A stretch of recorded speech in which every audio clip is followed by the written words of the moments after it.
আসসালামু আলাইকুম, hello everyone, welcome back to Sadia's kitchen. Sadia's কিচেনের আরও একটি রেসিপি দেখার জন্য সবাইকে জানাচ্ছি অনেক অনেক শুভেচ্ছা।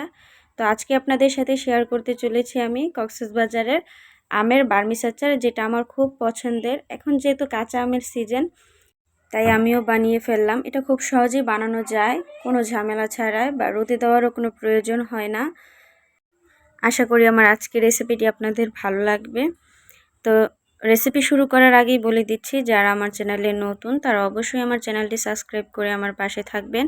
অবশ্যই ফেসবুক পেজে ফলো আর ইউটিউব চ্যানেলটি সাবস্ক্রাইব করে বেল অল বাটনে ক্লিক করে রাখবেন। এতে করে নতুন কোনো রেসিপি আপলোড করার সাথে সাথেই নোটিফিকেশন পৌঁছে যাবে আপনার ফোনে।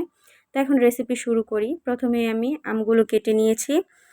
এই তো দেখতেই পাচ্ছেন, এরকম স্লাইস করে কেটে নিয়েছি, বেশি মোটাও না আবার পাতলাও না। আর চেষ্টা করবেন আমের এরকম আটিটা যেন অনেক শক্ত হয়। আমের আটিটা শক্ত নিতে হবে, অবশ্যই আটিটা শক্ত নিতে হবে, এরকম শক্ত নিতে হবে। তো এখন যে প্যানে আমি আমের আচারটা বানাবো ওই প্যানের মধ্যে দিয়ে দিচ্ছি আমগুলো। এখন এর মধ্যে দিয়ে দিব 1 কাপ চিনি। এখানে 1 কেজি আম আছে, তার জন্য আমি 1 কাপ চিনি নিয়েছি। তার সাথে দিয়ে দিচ্ছি 2 চা চামচ সিরকা।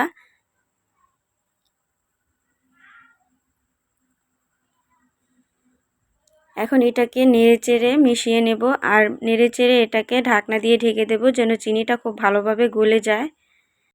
এখানে চিনিটা গলে যাওয়ার জন্য আমি ঢাকনা দিয়ে ঢেকে দিয়েছিলাম 1 ঘন্টার জন্য। তো 1 ঘন্টা পর আবার আমি নেড়েচেড়ে দেখিয়ে দিচ্ছি চিনিটা খুব ভালোভাবে গলে গেছে। এখন এটাকে চুলায় বসিয়ে দিয়ে আমি জাল করে নেব। তো 5 মিনিট জাল করার পর আমি ঢাকনাটা উঠিয়ে দেখিয়ে দিচ্ছি ফুটতে শুরু করেছে। এখন এটাকে একটু নাড়াচাড়া করে দিচ্ছি।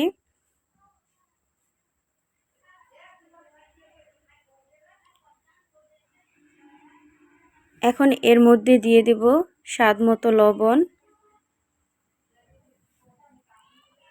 এখানে হাফ চামচ লবণ দিয়েছি, আর দিয়ে দিচ্ছি হাফ চামচের থেকে কম হলুদের গুঁড়ো, হাফ চামচের থেকে কম লাল মরিচের গুঁড়ো। এখানে লাল মরিচের গুঁড়োটা এটা যে বেশি ঝাল করবে তেমন কোনো বিষয় না, জাস্ট হলুদ মরিচ আমি দিয়েছি সুন্দর একটা কালার আসার জন্য। এখন এটাকে আলতো করে নেড়ে চেড়ে মিশিয়ে নিচ্ছি, আর এটা খোলা অবস্থায় এখন জাল করব। আর ঢাকনা দিয়ে ঢেকে দেব না, দেখা যায় ঢাকনা দিয়ে ঢেকে দিলে একবারে গলে আসার চান্স আছে। আর এদিকে নিয়েছি আমি এই আচার বানানোর জন্য একটি প্যানের মধ্যে একটি স্পেশাল মশলা তৈরি করব। তার জন্য এখানে নিয়েছি 1 চামচ জিরা, 2টো শুকনো মরিচ কেটে নিয়েছি 5 ফোড়ন 1 চামচ, আর নিয়েছি 2 টুকরো দারুচিনি। এখন এটাকে নেড়ে চেড়ে কিছুক্ষণ ভেজে নিচ্ছি। যখন 5 ফোড়নটা ফুটতে শুরু করবে তখন এটা চুলা থেকে নামিয়ে আমি গুঁড়ো করে নেব।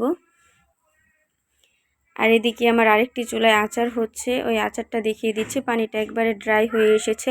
এখন এর মধ্যে গুঁড়ো করে রাখা মশলাটা দিয়ে দিচ্ছি। এখন এটাকে আলতো করে নেড়ে চেড়ে দেব। ব্যাস আমাদের রেডি আমের বার্মিস আচার। এখন আলতো করে নেড়ে চেড়ে দিচ্ছি।